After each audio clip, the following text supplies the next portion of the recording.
Good afternoon, everybody. Welcome back to Other Minds and Hands. This is episode number 88, and tonight Maggie and I have the great pleasure of being joined by Leith McPherson, who is joining us from England. Good evening, Leith. How are you? Hi, I'm fantastic. I'm intimidated and excited in equal measure. So this is it's a great start. Intimidation has no place in And you this should introduce conversation. your friend who is Yes. Yes, photobombing here. I know this is Coopy, and he's and look, Coopy Snoops, and he's decided look who to showed join. up. Yeah. So Corey, you need a dog, and then we'll have My the full dog's set. upstairs. I can't. Yeah, You're never without Pixie. Yeah, Come on. she's upstairs today. So yes. Oh, sensible, very sensible. Yes. Oh, we're so excited that you're here, Leith. First of all, you're just such a joy to talk to that I'm looking forward to the conversation, but also because season 2 had so much going on linguistically and language-wise that Yes. I feel like I'm not going to get a word in edgewise because Corey's just going to have so much fun with this, and I'm just going to sit here going. Oh my God. But Well, I'm excited. Let's start off. I got, we were overwhelmed by dogs there for a moment. So I didn't even get to finish the introduction. Leith McPherson, sorry. you are, in fact, the dialect coach for the Lord of the Rings of Power at Prime Video. Could we just start off just by you just kind of explaining what that means, like what it is, what your involvement with the show is? Who am I? What do I do? Yes, so it's a strange title because it's the dialect and the language work is really only one component of what I do. I think the way that I would best describe it, which incorporates those elements, is that I'm helping actors to find the voice of their character, whether that involves shifting from their own accent to another one, whether it's someone who needs to come in and learn some black speech or some Sindarin or whatever they might have to, or some runic, which I'm sure we'll get to.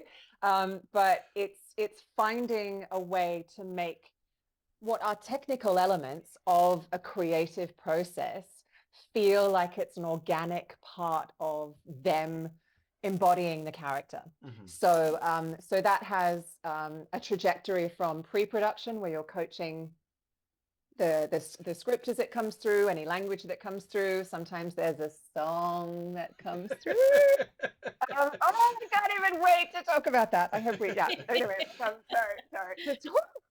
Squirrel. And then you then move into the onset during photography. You're then on set to make sure people feel confident. I really think that's one of the biggest parts of what I do. It's because you can be in a trailer where people aren't, wearing layers of prosthetics and hot costumes and heavy costumes and having to ride a horse and shoot a flaming arrow, and the language is fine, but having to do all of that on set with the pressure of a show this big and the kinds of pressure that actors can put on themselves as well can mean that language can, start to drift a little bit. So the process, one of the wonderful things about the way that I get to work on the show is that you've got a relationship with the actor from before they are under those pressured conditions into that moment where they're embodying the character. And my job is to try to find a way to make those technical elements like accent, like language, stick when they're in those pressured environments. So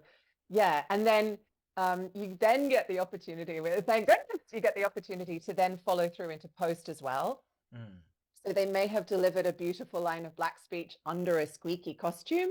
So we might have to go back and re-record for that reason. Or, occasionally an actor might have misstressed a syllable in a bit of language. And fortunately, everyone, actors, showrunners, everyone is very encouraging of us doing the best with all of that. So we can go in and look at something like that. I mean, even to the point, and I don't know if I'm jumping way ahead, but even to the point where if they've dropped, they now know me well enough. I've been on this show 5 years.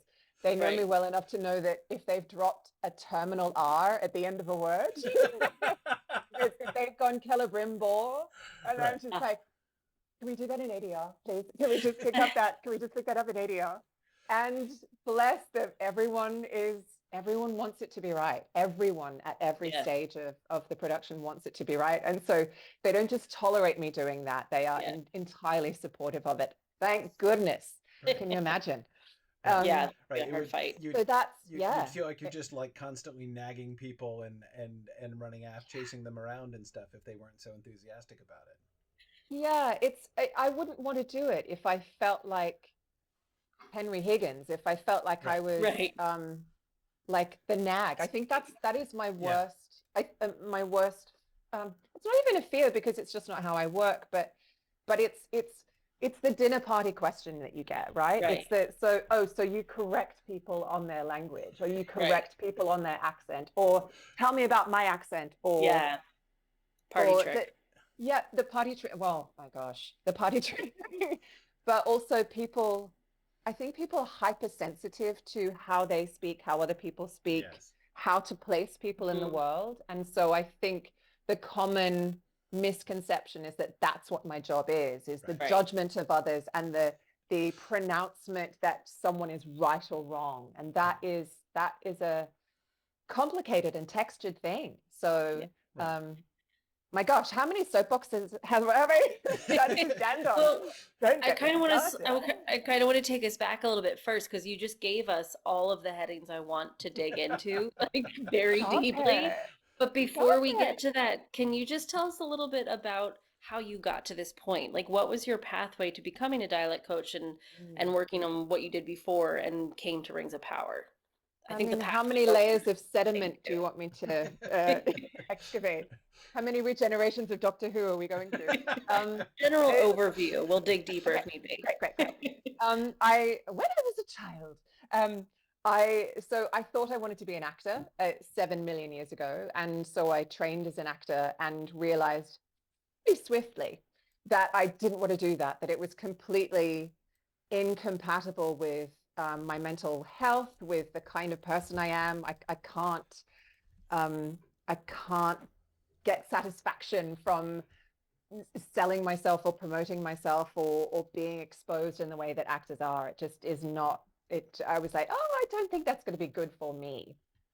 And I had a love of theater, a love of music. I trained as a singer as well. And I thought there is an intersection here somewhere. Oh, I think that intersection is voice. So I moved to London and trained at Central, which is a drama school here, and did a specific voice coaching qualification. And that was years ago. And I just started working from that point on of coaching people in theatre and television work and whatever actors do and however they use their voices. I started doing that. And that eventually led to, I wasn't really working in film or television. I was working in theatre, which is my first love. Am I allowed to say that? Don't tell anyone. The third dimension. A lot of the people that I was working with were auditioning for The Hobbit. And I loved Lord of the Rings. I loved the Jackson trilogy, and I loved Tolkien. And I thought if I could do anything, if I could carry buckets of water on that, I'd watched all of the BTS, all of the behind the scenes stuff. I was just completely smitten with the whole thing. And I thought if there was any way I could be involved with that. And long story short, I did. I ended up working on The Hobbit. It became a trilogy. Well, it didn't start as a trilogy, but working on the Hobbit trilogy. I was there 4.5 years working on that with that team, and it was extraordinary. And living in New Zealand was heaven, and every day. And working in that world was the thrill of a lifetime. Hard work, challenging work, and that is also a thrill of a lifetime. I love to be stimulated in that way. So take us down the line a little bit, and really surprisingly, I got the call saying, come back to Middle Earth. And I thought, yes, please. Yeah. Twist yes, my arm. Come back to New Zealand, come back to Middle Earth. Where do I sign? Oh, So yeah, only that was imagine 5 how years well. ago. Yeah, Wow. it was amazing. Thank I know. I just yeah, very grateful. So we're getting a bunch of comments about bad audio. Do you want to try to? Trying to fix it. I've been working. I was gonna say, do you want me to? Is it? No, We don't know. no. I'm not 100% sure. I'm the only one not on headphones. Do you want me to try to find headphones? I doubt that's the problem, but I suppose it couldn't Phew, because I don't know where they hurt. are. Uh, but yeah, no, I doubt that's the problem. I can Okay. pull out my headphones if It's okay. No, no, no, no. I Okay. don't think it's either one of you. I'm hearing both of you Okay. just fine. So, something No, later perfectly Three of us clear in could to have a the great us. in chat. the I like know. 3 later stages of audio transmission. But uh, anyway, I wanted, Leith, I wanted to go back even before we even talk about your work with the actors themselves, which I know is kind of like the heart of your involvement in some ways. But I want to think about this the script side. Are you because well, of course, what I immediately think of is the letter that Tolkien wrote when he is talking about the register of dialogue of his characters, right? And when he's addressing basically the criticism that many people made when the Lord of the Rings first came out, because of course when the Lord of the Rings first came out, people didn't know what to do with it. They're like, what is this book? You know, it's a fantasy, but it's for grown-ups, and it's in this archaic style that sometimes gets quite archaic. I mean, like when not only just characters are speaking in archaic, but like when the narrator is saying things like "lo," and it's in a very different register. And so in response to readers who were like, why don't you like have people talk normally? Why do you why do they use all this strange archaic language? And he was saying, like, basically it's part of characterization. And the example that he gave was Theoden, right? He quotes a speech of Theoden's, and he's like, you could translate this into like modern idiom, right? But that is not how Theoden would speak. Even if Theoden knew that language, it is not how he would speak. It is not it's not his voice. It's not his register. It's, there are reasons, like character-driven reasons why he does this. And you can see him modulating, even, as I say, the narrator's own register will change between when he's depicting the Battle of Pelennor Field, right? And when he's depicting the hobbits walking across the Shire, right? Like the linguistic register of the narrator will very much fluctuate in those ways. So anyway, those kinds of things, Tolkien, thinking about Tolkien's discussions of his own awareness of that kind of linguistic register that he uses for that. Was, as I say, the first thing that I was thinking. So again, even before you get to the actors, are there moments when you're working with the script, when the script comes out, and you're like, and you want to like discuss with them, like, this doesn't sound like how this person would talk, or suggestions that you would make for how they might say things differently, or do you have those kinds of discussions with the script people? It's I would say that that's a collaborative process all the way through, and it's something that gets easier in the second season, for example, when the actors know their characters so well, and everybody has a better instinct. Obviously, when the first scripts were written, the characters didn't have assigned accent, sort of families to them. So that has also influenced the writing as we've gone along. So those kinds of contributions come from various sort of investors in that process, whether it's myself or the actors or the showrunners, the directors. It feels like it is everyone wanting to find something that feels authentic to that character and authentic for that actor. And so I don't feel like I have authority with that. Like, I don't feel like I know more than anybody else in the room. But I'm certainly invited to allow that to be my focus. So when you're working on something this huge, there are, I look around and there's the team of sound recordists and me, and pretty much everybody else is there for the visuals. It's, hundreds of people to create this world, and so it's a joy that I just get to unfurl these babies and and make that my hyper focus. It's really, so I do think about things like that, but it happens quite instinctively at this point. It Mm. happens quite organically, more than pulling out a checklist and saying, this is what Elrond would say, and this is the kind of meter in which he would deliver it. And I know that certainly Patrick and JD, especially JD, are very sensitive. They're very sensitive to things like the style, the tone, that sort of shift between the way that the dwarves would speak to each other and the way that the elves would speak to each other, and that comes through in the writing, and then it sort of continues to grow through performance. Mm-hmm. And then did you find continuity from your work on The Hobbit into this? Was there like a conscious decision to keep with that world? Oh, Of, I I know that's mean, I know that's a little bit faux pas, but like you're in the same space. no, well, I don't think that's a faux pas. It's a great question. It's a really, it's an interesting question, because um, it's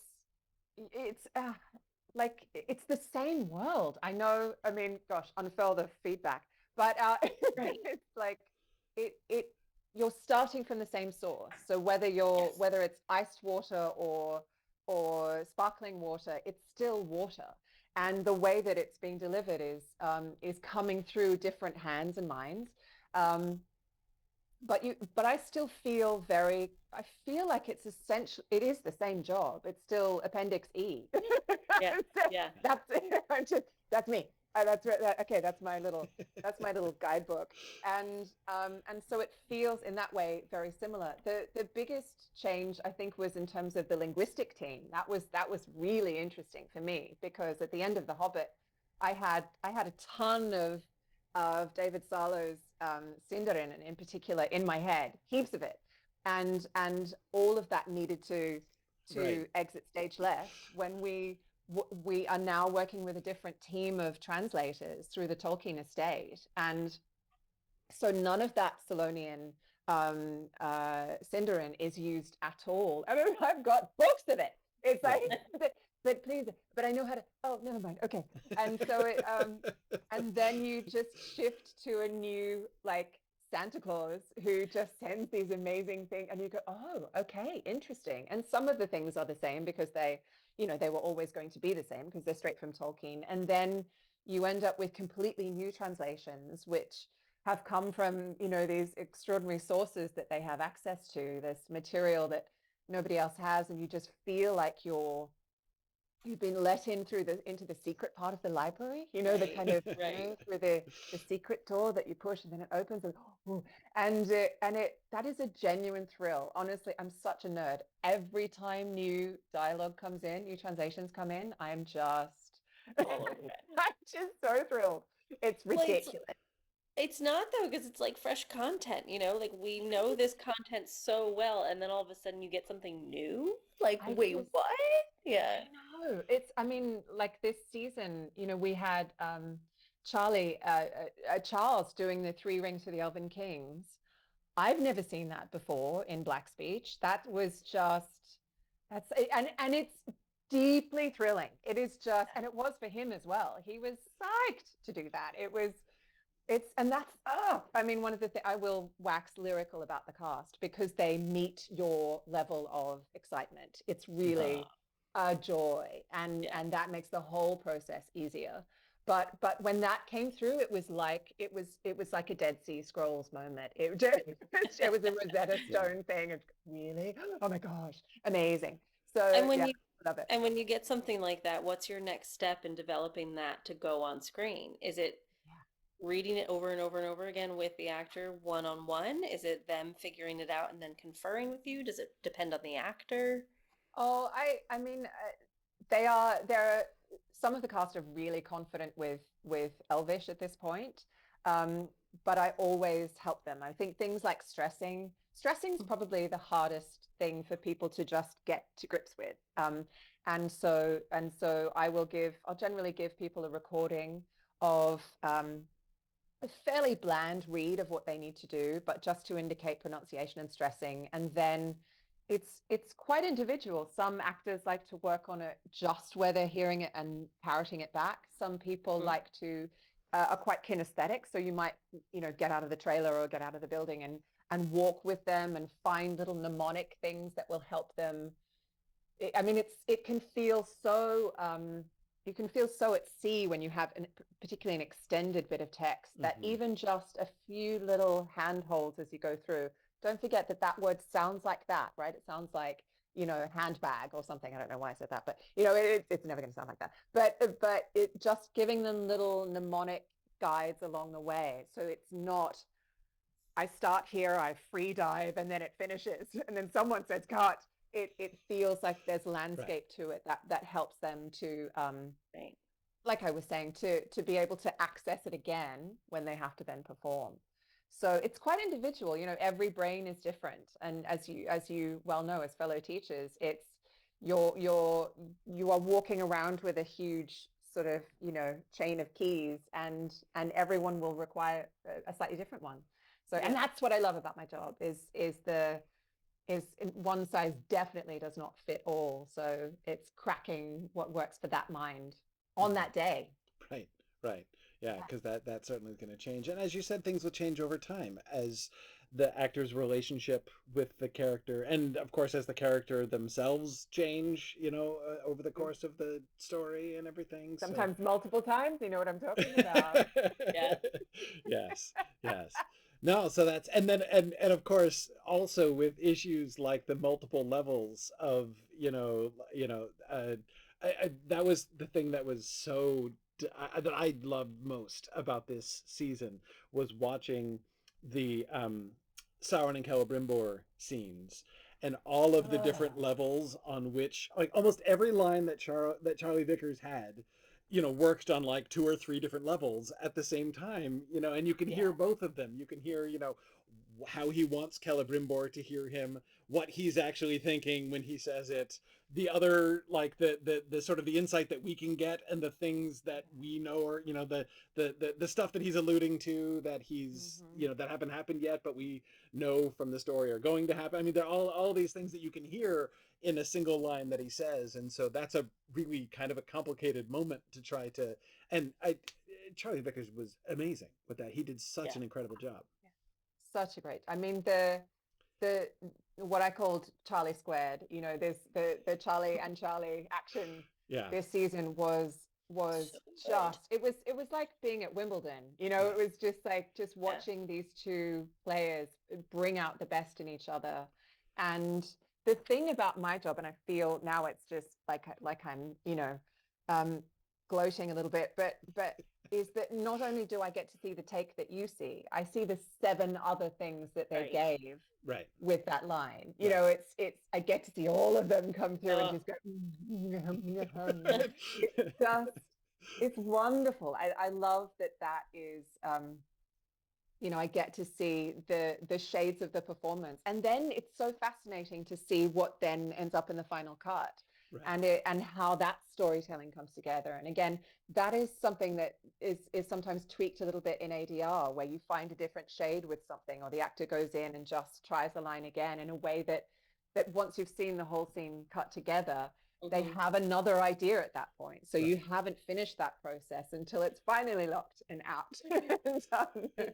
And that's such a wonderful example. I mean, we talk so much about adaptation on this show, of the decisions that have to be made and the millions of small decisions that affect a big overall picture. So I feel like that's such an excellent example of something we don't necessarily think about, of how many takes.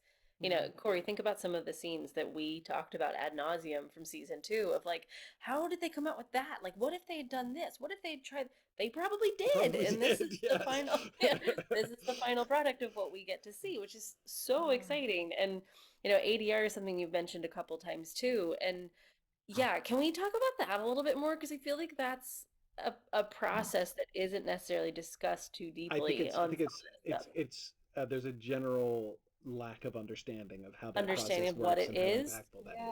Because I think people think of it as a purely technical thing, and there's so much more to it. So I would love to hear you wax.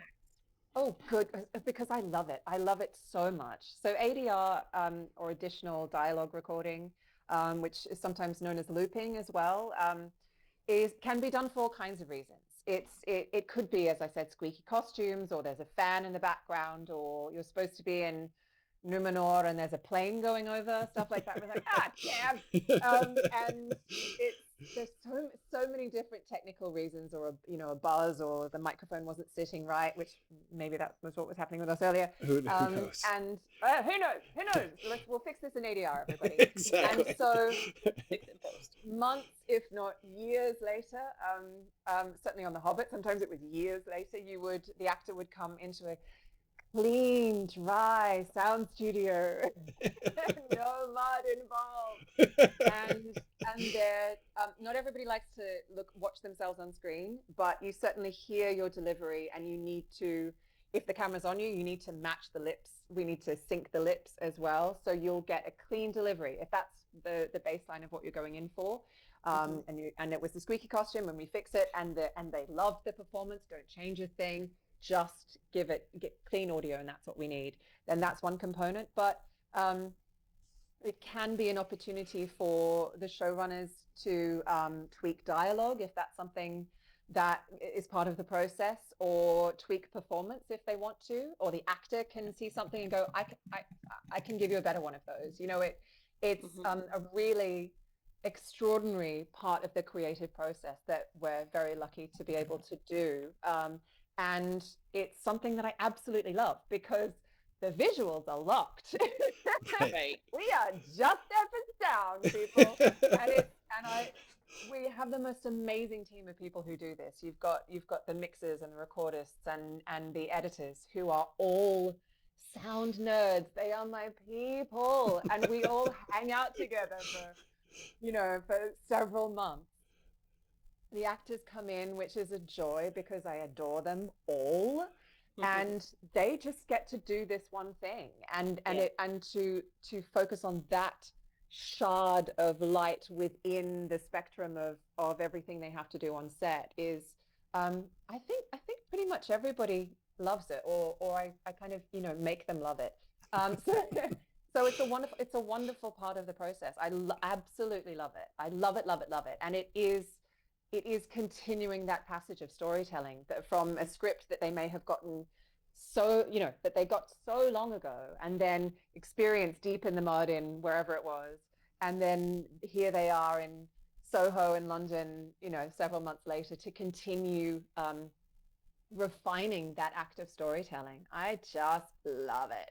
That's really neat. And I like how you describe it as like a shard of light they get to focus on, because like you said, there's so many factors on set that maybe they're riding a horse, they're throwing a sword, there's so many other things that they have to focus on, that when you get to take all that away and just micro focus them onto this one delivery, the kinds of nuance you could get from performers like these would be so fun. Yeah. And again, I'm greedy. I want to see what else they have in the tank, what else they can bring. I love it. And the other component of all of that is the work that we get to do. And I think a lot of people don't know about this or don't think about this, but we also have a process whereby, generally in a scene, if actors are speaking, all of our supporting artists are silent. So, we're wanting to get clean dialogue. And so all the fabulous improv that they're doing in the background to bring like a marketplace in Numenor to life is miming. And so we might do a run through, like in Elendil's trial, for example. Right. All those amazing supporting artists who are shouting things out, and then generally that's not recorded on mics that we could use and in a way that actually sounds realistic. It's really odd that the real thing doesn't sound real. And so often you have to strip all of that out and bring these amazing actors in, these voice artists, who then repopulate the world. It is so weird when you first see an edit of the show and none of that is done, and the whole thing feels completely out of whack. I'm really glad I'm not a director or a showrunner or an editor, because it just feels so weird. And then layer upon meticulous layer, you start to bring reality into this fantastical world. And the artists that we have who do this work are just extraordinary people. They're all actors in their own right. They're all just so imaginative. They're improvising, or they're trying to figure out what that person way in the back was saying and what's that mouth doing. And then they'll match it with a similar energy. And then suddenly it's real. Suddenly we are, we're in Lindon. Suddenly that scene feels like it has breath, it has life, it has truth to it. And I loved working with those people through post. It was just brilliant. Yes, and that's such a wonderful example of something that, I mean, I never knew that we weren't hearing the voices of the people yelling in the background, right? Yeah. Like they've created the illusion that they can mic those big rooms really, really well. You know, Yeah. that's really They're good at interesting. their job. It works. Yeah. Yeah. So I mean, there's so much I want to talk about. So I want to talk about, I want to talk about the English language, dialects and English. speech first, English. and then I Okay. wanted to, Okay. and this is part of my own, like, I always like to save the best for last. So I want to talk about the English dialects first. Then I want to talk about the Tolkien languages, and then I want to talk about the songs. So Okay. we're gonna get to the Do you want me to watch the clock? yeah. Ready? Well, Go. I also want to get to asking through some of the questions that folks have been asking that they'd love to hear the answers to. So, Ooh, okay. This is ambitious. but This might yeah, be part it one. is. It is. Okay. So I should speak less. no, not at all. Oh. So first, just thinking about English dialects and things. One of the things that I will tell you, the dialect criticism that I hear that frustrates me the most. Oh no. And this is Okay. like when no, it's like when people basically are sort of listening to the actors and thinking that what they're trying to do is like do a particular, like the classic example is the Harfoots and their sort of Irish-esque kind of dialect, right? Yeah. And I've heard a lot of people be like, "Oh, they're so bad at Irish accents," and I'm like, they're not Irish, they're Harfoots, right? But Yeah. so could you talk just a little bit about, because I've heard you talk a little bit about this before, but I would love to talk to Yeah. you again about how that sort of thing is, like the kind of inspiration that is being drawn from particular, regional dialects or whatever, Yeah. and ways in which that's, because the first thing is, as you were saying before, and I've been trying to explain this to people, but they usually just sort of stare at me, is that, as you said initially, it's about finding the voice of those particular characters. And so, anyway, so tell me more about the way, like the particular voice of, say the Harfoots, right? Mm-hmm. And its relationship to, like Irish dialects and things, and how, how, you and the actors, sort of settled on that. Yeah, it was so if we take ourselves back in time to season 1, and it was very clear that the showrunners were going to make each of the cultures in Middle-earth very visually distinct. Mm-hmm. So as you cut from one to another, you immediately, you see teal, then you're in Numenor, for example. Right. You see Yes. muddy, people, you're with Southlanders or whatever it might be. Yeah. It's a very big visual shift. And so the brief was to make the acoustic shift as distinct. Right. And so I presented the showrunners with different accents, and it wasn't about giving them any kind of particular association to things that we might associate that accent with. Right. Geographically, culturally, historically, we are in a fantastical world, and that was not, we're not trying to make any kind of political statement with any of that. It's an acoustic shift from one to another that might be connected to things like, whether they are speaking in a way that has more heightened qualities to it, like the elves might be, whether it feels like it has a more pragmatic feeling to it. Like, I mean, you might consider the Southlanders and the dwarves to have Mm-hmm. a similar kind of pragmatic feel. Mm-hmm. So there are vocal and textural qualities that will feed into the accent choice as well. But it was really about almost like playing with different instruments, like Bear does. We have different, when once you hear the bum, bum, bum, bum, bum, bum, you know exactly where you are. And Yes. I'm already there. Yeah. You're already there. And so it's the same, as soon as you start to hear that Scotch, you know exactly who's coming up on screen, even if it's a black coat, And so we've shifted, we've changed key, we've shifted where we were in Middle-earth. And so I gave the showrunners a spectrum of accents, wanting them to be distinct from each other. But that then became their decision as to which ones went where. And we roll with that. We went from there. And it's all of the accents are based on a particular place. So yes, the Harfoots are definitely based on a Southern Irish accent, but it's a constructed accent because it needed an otherness to it. Or, certainly the feeling, which I still think, is that this world is served by an otherness. Right. Rather than going, that sounds like my Auntie Mary from Cork Right. or something. Right. You don't want to feel like you're in Cork or Sligo. You want to feel like you are in Middle Earth with an otherness to that. And so that's what we work through. Then you give that to characters who are written a particular way, physicalized a particular way, who have a certain rhythm or style to their speech, or a heightened nature like the Harfoots do. And the music has changed again. So all of those aspects feed into what the audience then experiences as their acoustic reception of that particular accent. And it's so weird because I've heard a lot of criticism from people going, that doesn't sound Irish. And then a lot of feedback from people saying, I know exactly what accent you've chosen, and my Auntie Meg sounds exactly like that. And you go, where truth has vanished somewhere in all of that. Absolute truth is gone. It's so perceptive. It's so subjective. Yeah. And that's the poison chalice from which I drink. And so you just go, okay, wait, so I can't please okay. Right. So wait a minute, I'll write this down. I can't please everybody. And wait a minute, so I'm going to annoy a lot of people. So Right. I've been banned from how many countries? So it's like,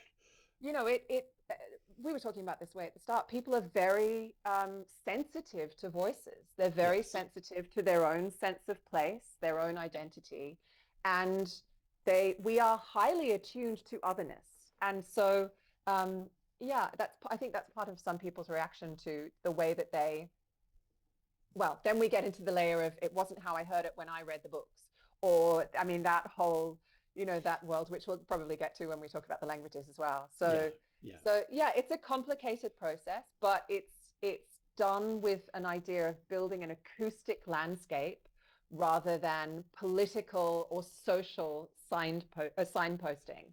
And that hopefully feeds a sense of settle back and enjoy a story that is fantastical in a world you haven't been to, that will and should defy your expectations. Mm-hmm.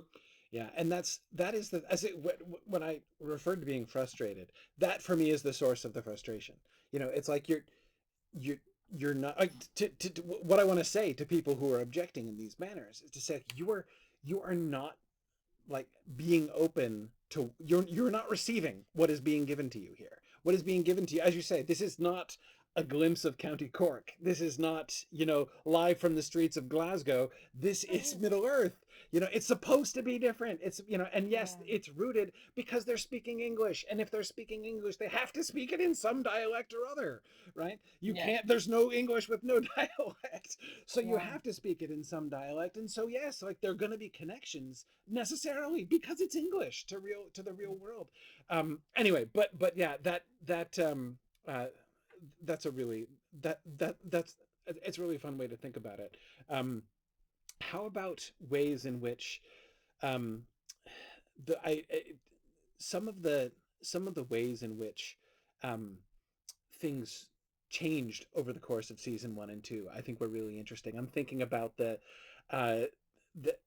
cultural encounter, for instance, between the Harfoots and the Stores. We're already talking about Harfoots, right? So thinking about the cultural interaction between the Harfoots and the Stores, that must have been really kind of fun to imagine the Stoor, like having established the Harfoot dialect, then to imagine the Stoor dialect, which would suddenly get you in like a little miniaturized Quenya Cinderin situation, right? The two accents which went apart and now are coming back together again, and how are they going to sound to each other and everything. And that was a really interesting opportunity as well, and to have that sense of how long have they been apart? Mm-hmm. Whose accent is more representative of who these people used to be, or have they diverged so much and evolved so much that they're completely different? So things like rhoticity, which is, when you pronounce an sound everywhere that you might see it in a word, that became something that the two groups would share. So a commonality within, again, acoustic storytelling rather than geographical storytelling. Yeah. So what did you decide on? And I can't help but think of the the scenes between Poppy and her boyfriend, right? Merrimack. Merrimack, Yes. yeah.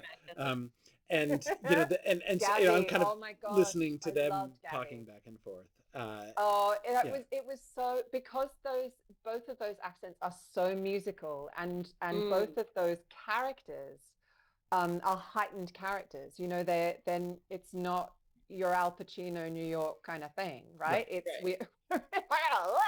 It's a completely different world, with completely different circumstances and needs and objectives and social sort of styles of interaction, that you then hear this woodwind instrument playing against this this sort of lyre or something. It feels like you just hear that music interacting. I mean, oh, how Tolkienian is that? You hear those two different musical motifs starting to merge and create a different song again, and that it's so yummy. That was really fun. And Gavi, who plays Merrimack, was such a delight to work with. Honestly, just one of those things where you just think you were this character and you just walked in, right? You really sort of so wide-eyed and beautiful, just like absorbing the world in this extraordinary way, that he was such a joy to work with. That's it. You'd have to hope that was part of the casting decision, right? Like, so you're open to leaning into this crazy character, right? Yeah, absolutely. Yeah, you need people who will rise to the world rather than try to diminish the world to make them feel more comfortable about their acting. Yeah. That's a big challenge. That's really a beautiful statement, Leith. Oh, I don't know what I said, because I never do. But okay. Yep, you can go back and write it down. But that's just such a great way to phrase it. If you need somebody that's willing to grow into the world rather than shrink the creative space around them to fit their own performance, that's really cool. Yeah. Okay. I've said a good thing. Okay, great. Tell me a little bit about working with Rory to develop the Tom Bombadil dialect, because that was really interesting. Really fun. I read the articles and stuff. I mean, I was, and of course, needless to say, Maggie and I were like, we can't wait to talk to Leith about this when we were reading the stuff about like the Cornish accent and the idea of trying to appeal to some kind of living ancientry of language and things. But what was that? So talk about that kind of journey with Rory and developing that. Well, taking us back to talking about when the scripts come in, I mean, that was me dropping my script and having a run of glee around the building, just like, Tom Bombadil. I was like something out of The Simpsons. It was hilarious. And then finding out that they cast Rory Kinnear, who is an extraordinary actor, and whose work I have admired for a very long time. It was every single moment of that was heaven. And then Myrtle, his lamb. I hope we'll talk about Myrtle, because that was also that was the greatest day on set this season, was working with Myrtle. She was the best. But I loved your enthusiasm for Myrtle. Was like, oh my gosh, higher than anything I asked you about. Seriously, she was the best. But anyway, Rory Kinnear, award-winning Rory Kinnear. So we met, and I had this. I mean, it's as with. Gosh, I mean, I'm talking to people with whom I can be open about this. As with so many things in this show, you're carrying the blown glass bulb and trying not to drop it, right? You're just, don't break it, don't break it, don't break it, don't break it, don't break it. And so after I'd run around the building squealing, I thought, we really have to not F this up. We really have to, okay, I went from going to going Bombadil. Then you meet Rory and you try not to act like an idiot. And it went okay. And we started to talk about the accent. And I did the same thing. I felt like a traveling salesperson. It was just like, and I have a number of accents I had a couple of acoustic choices in my mind. And he went straight to the one that was top of my list, which was Cornish, having spent the previous summer down in Cornwall. And he was swimming and looking at the Jurassic coast, which is named for literally the Jurassic sort of reason. Actually, I don't think that's in Cornwall, but anyway, he was looking at that ancient part of, I don't know, that ancient part of England, and really feeling when he got the casting and was thinking about this entity, insert noun here, we're thinking about this character of some connection to the idea of him being eldest. So for the land to indicate that to him, I thought was a beautiful, organic decision. He just walked straight there and then said, what would that sound like? And then, because there are so many different Cornish accents, and Cornwall is such a place of ingress and egress with people moving in and moving out, the accents are changing, finding something that's, it's I mean, again, we're back to the poison chalice, because you could have 100 people line up and they would have 100 different Cornish accents. Right. And so 99 people are going to say, you got that wrong. And one person's going to go, nailed it. And, you know, that's the job. Yeah. And so, yeah, I found this Cornish farmer. And what you hear Rory do is what this Cornish farmer sounded like. And it just, you know, it's the glass bulb thing, and it's the you can't please everybody thing, but you have to make a choice, and that worked with that actor in that moment in a way that he liked playing with that. He felt like that brought him towards the character. So that was, I mean, gosh, those days were just brilliant, absolutely brilliant. I loved those scenes, especially because of Myrtle as well, the lamb. He was so gorgeous and so well behaved. And so cuddly. Oh, yeah, we had cuddles, and it was amazing. It was 5 stars. It was 10 stars. It was all of the stars. So yeah, anyway. Sorry, squirrel, getting distracted. Well, it explains your dog as well. I mean, she looked Coco. Is that what you said your dog's name was? Cooper. Yeah, Cooper looks very much like a little lamb himself, just brown. So he does. Yeah, he does. Sometimes he gets rounded up by other dogs at the park, and I just think, oh baby, it's a hard knock life. That's great. We should. So let's talk about the Tolkien language stuff that's going on. So I want to jump straight to the one burning question that I have had ever since I saw it, and that is, whose idea was it to give Adar the Feanorian lisp? Because that was like the most brilliant stroke. Look at her. I just knew this was coming. Do you know what? I've talked to Sam about this, and we are going to maintain a no comment on that. Okay. Yeah, we're going to, but what I will say is, when I started seeing people, or rather somebody brought that to my attention, that people are noticing these things, and I was like, the level of thrill that I felt was singular, but I was like, okay, you have to let the story be told in the way the story is going to be told. So I'm walking away from that. Okay. I'm giving you a no comment on that one. Okay. All right. And just knowing how open you are, I imagine that's very difficult for you. So understood. Yeah, it's really, really hard. We will respect that. Okay. Thank you.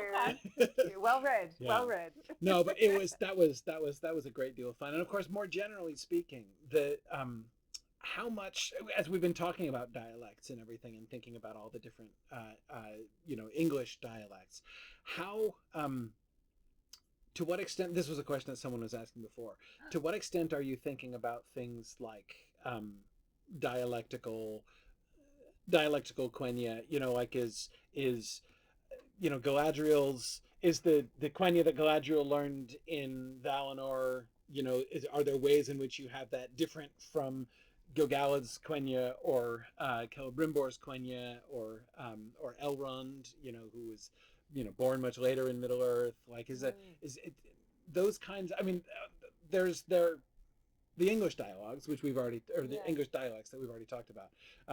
To what extent do you think dialectically when it comes to their Elvish pronunciation? Oh gosh, you're really looking under the hood. Yep. No one's ever asked me about this. This is really exciting. Yes, I think about it. Yes, I'm thinking about it, but it's something which, I mean, it's tricky because you have to, when you're working for a writer's vision, you have to serve that. You have to serve that writer and serve that act of storytelling. So, for example, you're asking me about Sam, and I'm walking around that for a reason, and it's the same reason that I haven't answered the question, what is Sauron saying to the wolf, to the warg at the beginning, in episode 1. I know exactly what he's saying. And I'm walking around the question because if the storytellers haven't told you, then it's not my place to do it. Right. And I feel like one of the things I want to be is a really good team player. I really, when you move from the Red Sox to the Yankees, you play for that team. It feels like I will serve your vision. I will serve your act of storytelling. And for me, that is from the first day with the script to the last day where they're asking for subtitles. And I'm saying, it's when we do things like localization, which is where you're doing all of the international re-records of the dialogue.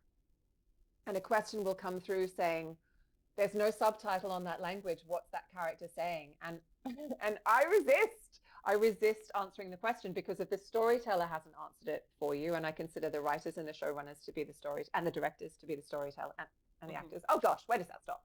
But yeah, but it's not my place to do it. Right. So that is something which I think about. Like I think it even feeds in, funnily enough, to the English as well. When we have, for example, I am very conscious of the fact that Morved, Galadriel would speak a different kind of Elvish even though we're hearing her in English. Mm-hmm. So the fact that Morved pronounces some of the words in a different way to, with more trilled R, for example, than other characters is something I relish, something I don't choose to correct or to make generic.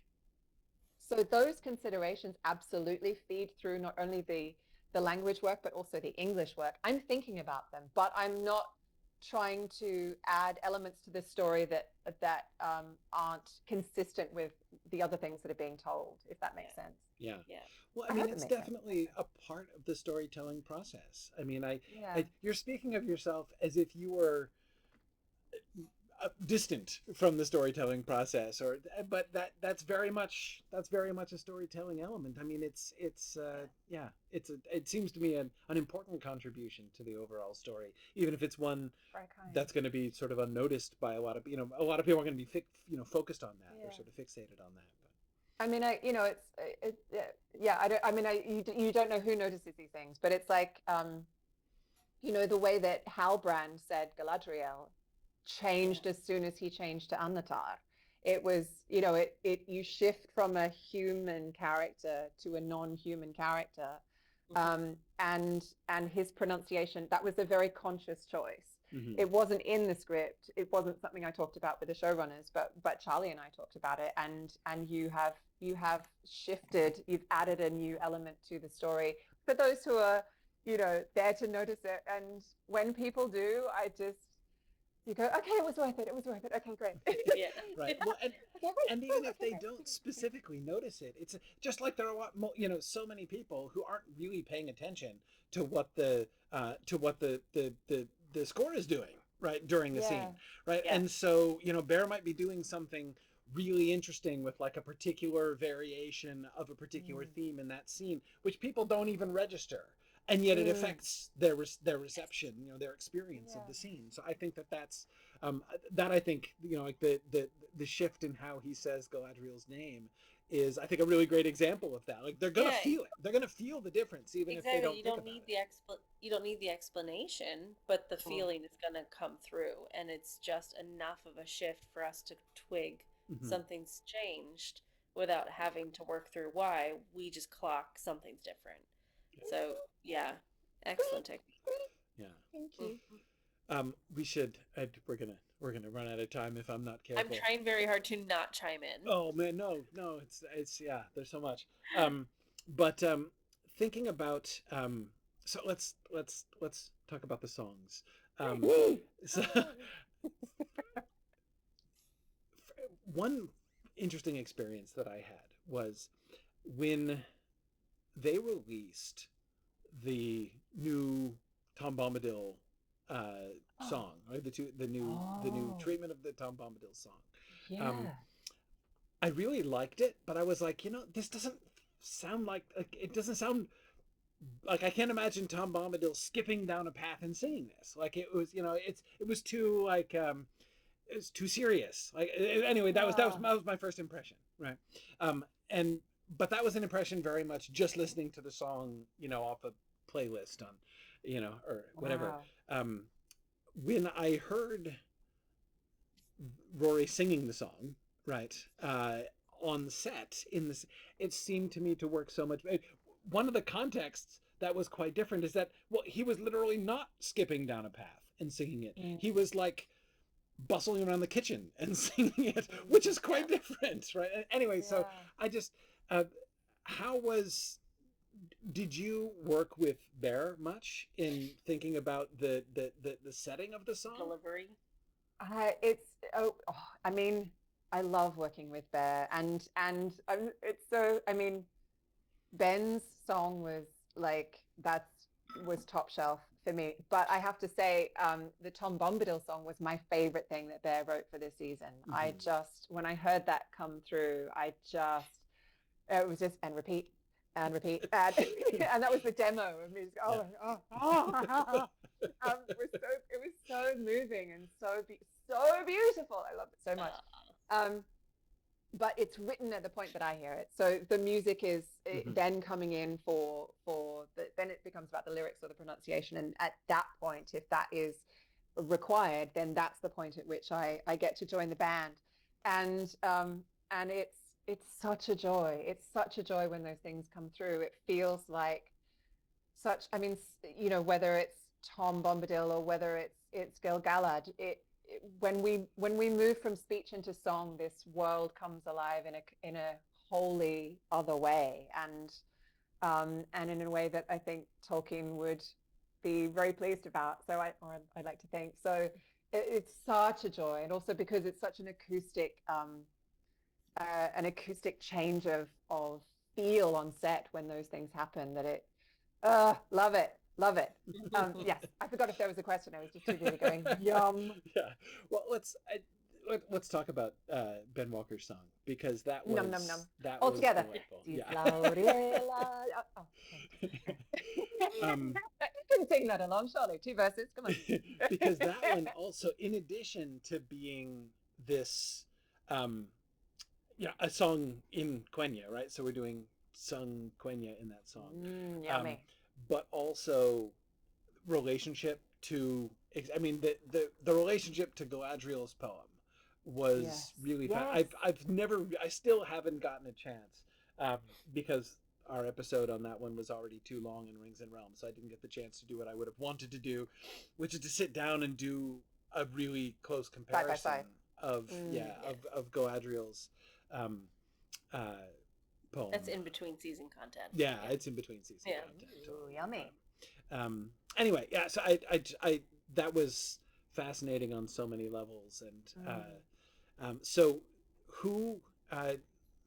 how involved were you with that on the script of that, and working with Ben on the singing of that? And it was that was just such because it's elves singing in Elvish, it just was peak experience.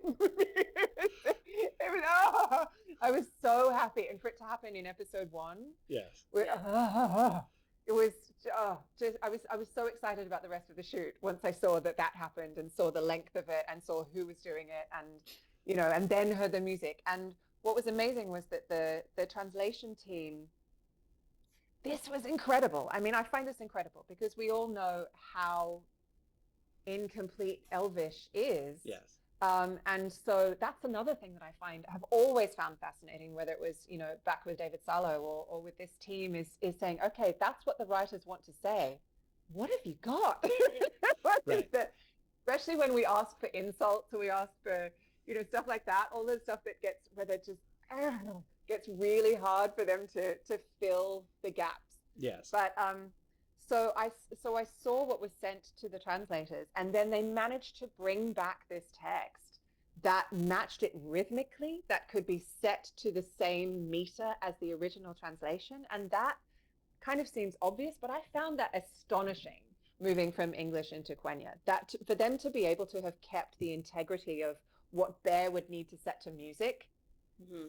Oh boy, that was absolutely brilliant. And because Ben knew the song and the rhythm of the song at that point, then when the language came through, it felt like a duck to water. It just felt like, the move from land to swimming was actually quite smooth in that way. It was a lot of Quenya, much more than, I don't know if he'd done any Quenya up to that point. I can't remember. I'd have to think back to I don't remember Gilgalad speaking much. Yeah, I don't remember it either. But Ben, Ben is a yes and guy. He's he is one of those people you go, oh, you can do that too, can you? Okay, great. And then so do it with a sword on horseback, and then and he's a yes and. And so it was brilliant. We just spent the time carefully going through not only the technicality of it, what are the sounds and what order do they come in, but also the connection to what he's saying and why in that moment. And so that tone then needed to match this beautiful music that Bear wrote. And it was such a brilliant process for all of those reasons. To just weave that tapestry together was such a joy, a joy. I think he smashed it. He's got such a beautiful voice. So it was, and such a poignant moment. I mean, if they're going to sing, the bye-bye day seems to, that would be a good day to sing. That'd be a good day to sing. Yeah, I loved it. And it was, I think it was a bold thing for the writers to do, or rather just something that I was glad they had the desire to do, to actually go, yes, we are going to do singing in Elvish. Yes. And, that's very reassuring that they go, okay, we think this serves this moment. You don't have to convince them. They think that already. So it's great. I think that's a really good thing to point out, because songs are so easily the first thing cut in adaptations. It's like, that doesn't serve a purpose. It's just filler. It's just ambiance. I'm like, it's ambiance. Yes, it's filler. Like, we need to see the culture of the space. Let us see the ceremonial moment. So agreed. I'm really glad they kept that for that reason. Yay. Yeah, that was delightful. So there's let's do some questions. We've had a bunch of questions from the audience. Is it hands on buzzers? Is this a quiz? Okay. No. Friendly chat, love. Okay, Yay! let's see. So Gregory Simonson had been asking about different Quenya accents. His was the question who inspired me to ask that just earlier before. So thanks for that, Gregory. Thanks, Gregory. Eric asks, are there any instances where an actor's performance has influenced how you coached their dialogue, or how they understood or understood like their role in Middle-earth, like where the actor's own performance really kind of drove that? Interesting. I mean, I think because you're working with the actors in pre-production, you're kind of with them before they've gotten to the point of performance. And because all of that happened in season 1 with the characters who then came back in season 2, you had a sense of what they created, but it had come from work before we started filming. And because of the nature of 2020, sometimes it was quite a long time before we started filming that these characters were percolating. So I think most characters really were, you could feel what the actor was going to do long before they get to set. Some actors don't do that. I've worked with actors who will be very dry in their delivery, and then suddenly they get to set and go, oh, that's what you're doing. But these actors are very open and collaborative and wanting to find all the nuance they can before they get to set. So you don't feel like they're saving their best for the cameras rolling. They're really invested from the get-go, which is wonderful. All the way down to our day players, people who are just coming in to do a line or two or in one particular scene, and they all bring that level of, this is what I love about this job. They all bring that level of care. I was rewatching, to reload the season. I was watching the shrine scene, Yes. where, oh my gosh, I mean, I can't talk about Entomol. I cannot, but I just can't. But that Sam, who was the actor who played the man who's looking after the relic, Yes. who's trying to protect the Yes. relic, Yep. and he had that little bird. He only spoke that language, and that's the only scene he was in, and he just came and said, I want this to be perfect. I want to do the best for this, and I really want to serve this work. And you just go, I will bleed for you. Just want to give everything to those actors, and every single one that comes in has that level of, I want to serve this with the skill that I bring. I want to serve this. So it's wonderful. Yeah, wonderful. So this actually leads me to another question. This is a question of mine, but one of the things, of course, that's been really interesting about the Rings of Power is, and that some of us have kind of talked about a lot, is what English, on-screen English, represents and how that seems to vary. That presumably Durin and Disa are speaking Khuzdul to each other in their living room, right? Yeah. And presumably, Elendil and Muriel are speaking in Adonaic, right, with each other in Numenor, right, when no one else is listening or whatever. Or maybe because they're the faithful, they're they're speaking in Quenya or Sindarin, because they're on purpose or whatever. How do you think about the true language, right, that underlies the on-screen English, and how does that affect the English? And so when, because you can have one actor, right, one character who's speaking English, so take Durin, for instance, right? Prince Durin, we see him speaking English, talking to Disa in private, right? And then we see him speaking English to Elrond, right? Yeah. And presumably, actual Prince Durin would have been speaking Khuzdul with Disa, and would probably have been speaking Sindarin, I think, with Elrond, probably. I assume. Yeah, yeah. Anyways, when we have quiet moments on set, I do mental chess with myself. I'm the only person who's interested in this, so I'm just sitting there going, okay, and absolutely, I think about this all the time. I think about it all the time. Right. And I don't think it's one of those things which, I mean, for example, you would have noticed that in season 1 there was no Sindarin. Right. Except to horses. Except to horses. Oh, horses! Oh, love horses as well. Not quite as good cuddles as Myrtle, but pretty one of our jokes from season 1. Only the horses speak Sindarin in season 1. Yeah. So it was interesting because that has evolved. So obviously that idea, but it was based on a logic. It's taking what you're talking about and making that the logical premise, which is they're speaking Sindarin all the time. So you're going to hear the Quenya, or you're going to hear a shift of the quality of speech from one character to another. So when I talk to a horse, it's not like I'm talking to another elf. So you'll hear that change, and that's what was being marked by a shift from English into Sindarin or English into Quenya.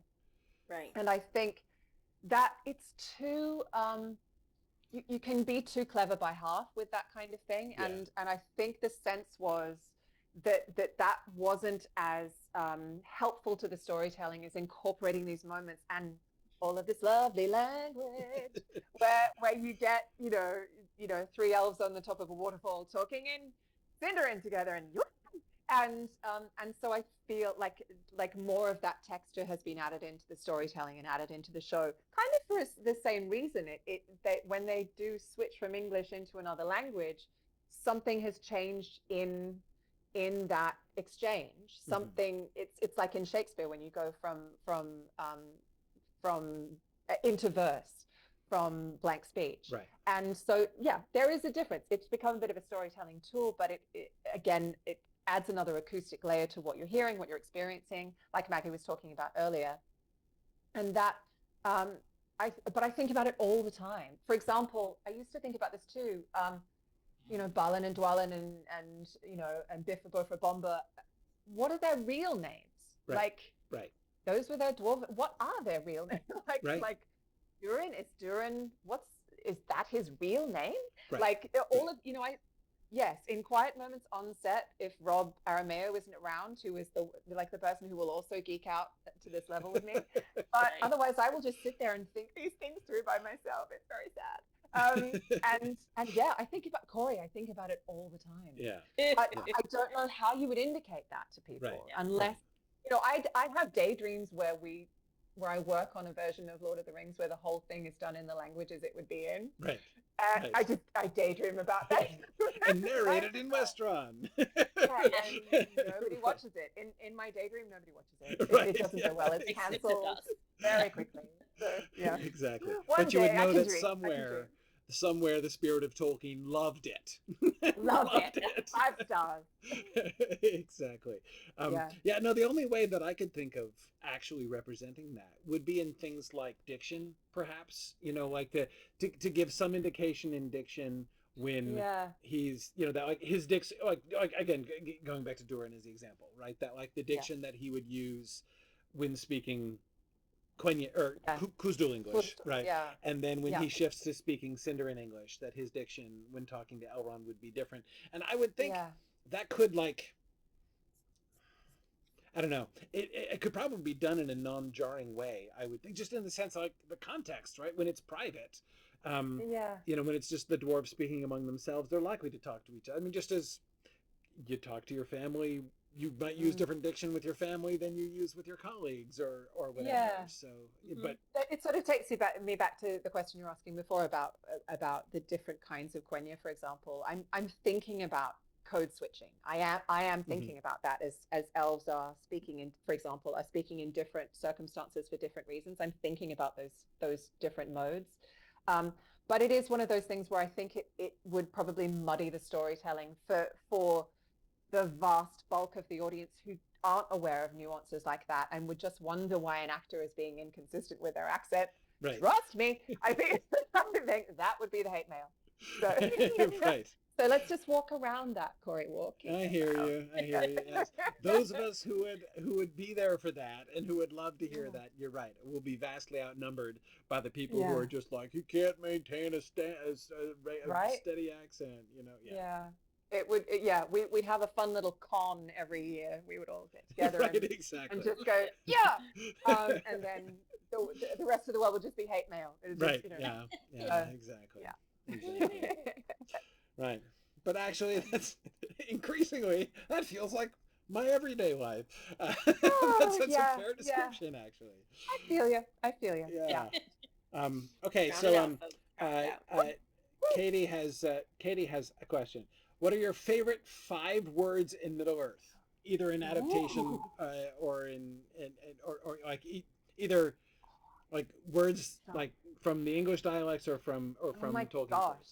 You're allowed to change them. I don't like the pressure of choosing it's like you don't have to all be of like, the words. In this moment, what are you?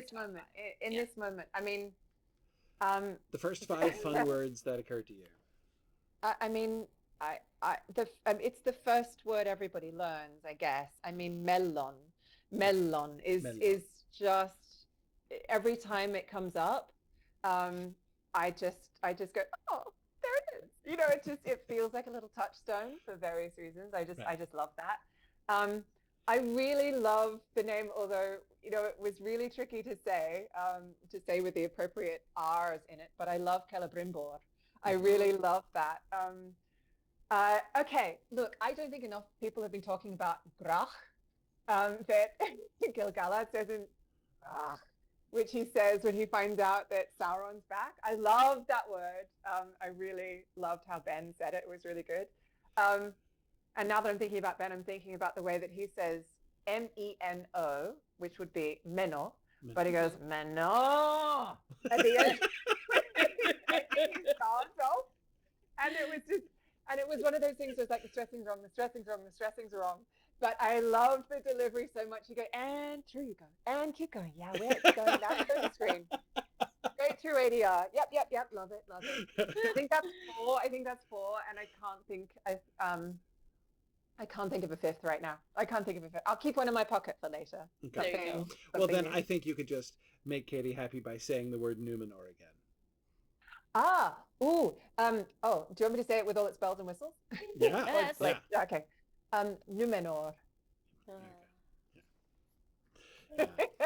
I love the voiceless trilled R at the end. It's one of those, it's that little that you do at the end. The little fluttered R at the end. Particularly pleasing. Yeah, I love that. Yeah. Okay, that's my fifth. That'll be my fifth. There we Thank go. you. Excellent. Thanks, Katie. Very good. It's another interesting question. Do you ever think about, like, and this is back to English dialects, do you ever think about using non-native dialects, like, like Swedish accents or Spanish accents or something like that? It was really interesting with the Mystics in season 1. Mm-hmm. So that was an accent which we wanted a real otherness to it, for them to really feel like they had come from somewhere undefined or undefinable, indefinable. And so I thought, well, what would it be like if you took the basis of or one of the influences of Elvish being Finnish, and took their vowels and consonants and actually brought that into English and kind of used those building blocks to bring an accent together. And that was something that we played with there, where it was intended to feel completely foreign. And so again, we're not wanting it doesn't sound Finnish, but it has elements of that which give it an otherness to it. So that has happened in season 1. I mean, it's really interesting, the idea of Hrun and where and the different influences of something that is an entire continent allows for variation. But it's we don't want novelty for novelty's sake. I don't think it's the and now do this and now do that. But the acoustic landscape is always worth considering as the map rolls out, definitely. And that's one of the things I love about being on a project that is about the Second Age and is about the unexplored world of Tolkien. It's the parts of the map that he didn't go to, or there's a signpost but you don't get anything else. So that's another thing that I really love to nerd out about in this particular show is just go a little further, a bit more. Show me what else is over that mountain and around that bend and up that hill and in that hut. I love that element of it for sure. Yeah. Oh, that's really fun. Yeah, Rune is. I talked about the Stores, but didn't get even to. So, tell me a little bit about the Dark Wizard and working with him on his dialectical choices there. That was an extraordinary experience, because again, Kieran is an amazing actor that I have admired for a very long time, and it is one of those things where the character is on the page. There are a lot of questions and a lot of options, and where are you going with this particular entity, and what are you trying to communicate? And so he brought himself to that in a way where the character emerged fairly quickly, and it didn't have to sound like anybody else. You didn't have to pull him into any other acoustic sound group. You could really find something that was unique, and that was something that Kieran just played with and really found for himself that I just loved. I loved his sense of ownership with that. Came very quickly and beautifully, and made him sound very different from Daniel, and gave us another element to the storytelling that I really loved. He's such a lovely person. Oh, yeah, really nice to work with. So that was lovely. Yeah, really good. Yeah. Well, and I imagine that both of the Istari, again, just kind of thinking about them and the differences. I'm so used to keeping that secret. I'm so used to, oh, I still can't, there are certain things I still can't, I'm just like, I can't talk about who that person is. You know, it's Right. There is still, you know, I still get an electric shock when we get to certain topics, but, oh, you mean Gandalf? Oh, Yes. yeah, okay. Yes. Well, I'm thinking collectively of, you know, Daniel Wyman's work and Karen Heinz's work.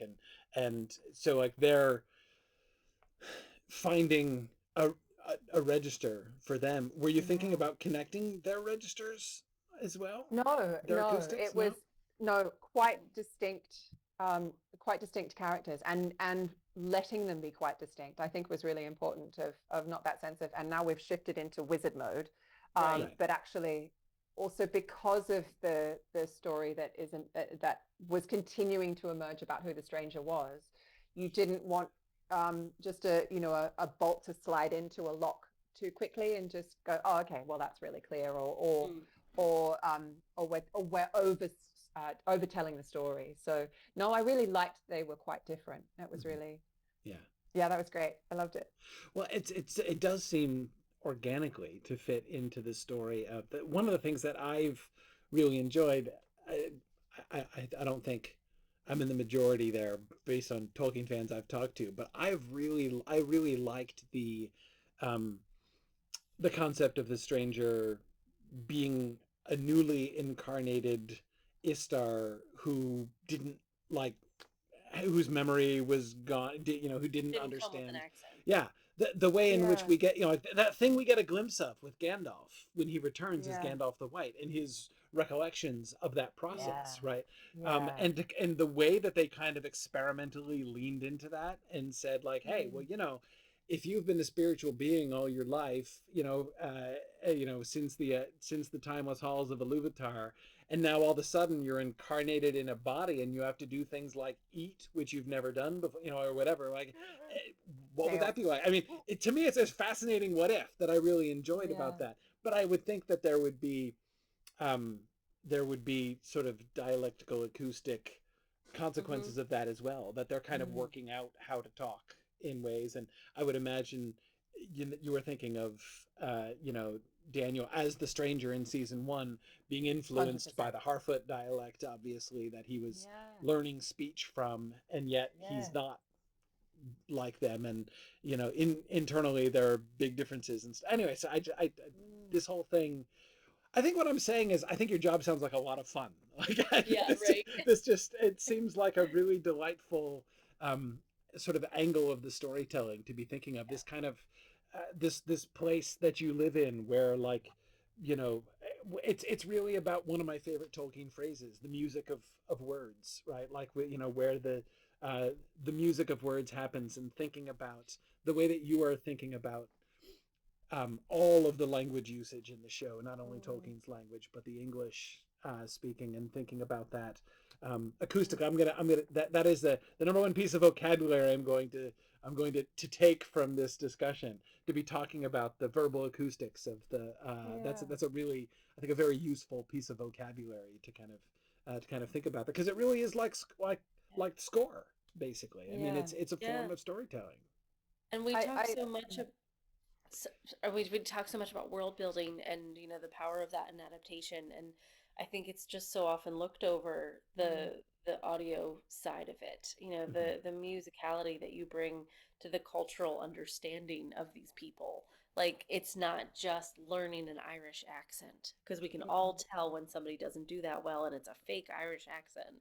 You are building a world that is believable, that I can have a different accent from Corey, even though we're both from the same place, you know, like that happens in real life. So that can happen within this world, but both those accents are very believable. Therefore, I believe the world so much more strongly. It's just such a nuanced but beautiful skill set to bring to an adaptation space when you're building those places and those people. I mean, thank you. And thank you for your interest in this little thing that I do. I mean, Try and stop us. Absolutely. I love it. I love being in this world. I mean, it's an extraordinary opportunity. Every time I walk onto one of those sets or or see one of those characters embodied, or I mean, Círdan, I mean, we could talk about so many things, but you know, when Ben Daniels walked on set as Círdan was so good. Círdan, Yeah. oh, and his voice, Yes. and I am there. I fall into the page. You know, I really, that is such an extraordinary privilege and a place I really love to hang out. I like that world more than this world, and I'm very happy to be there. Thank you very much.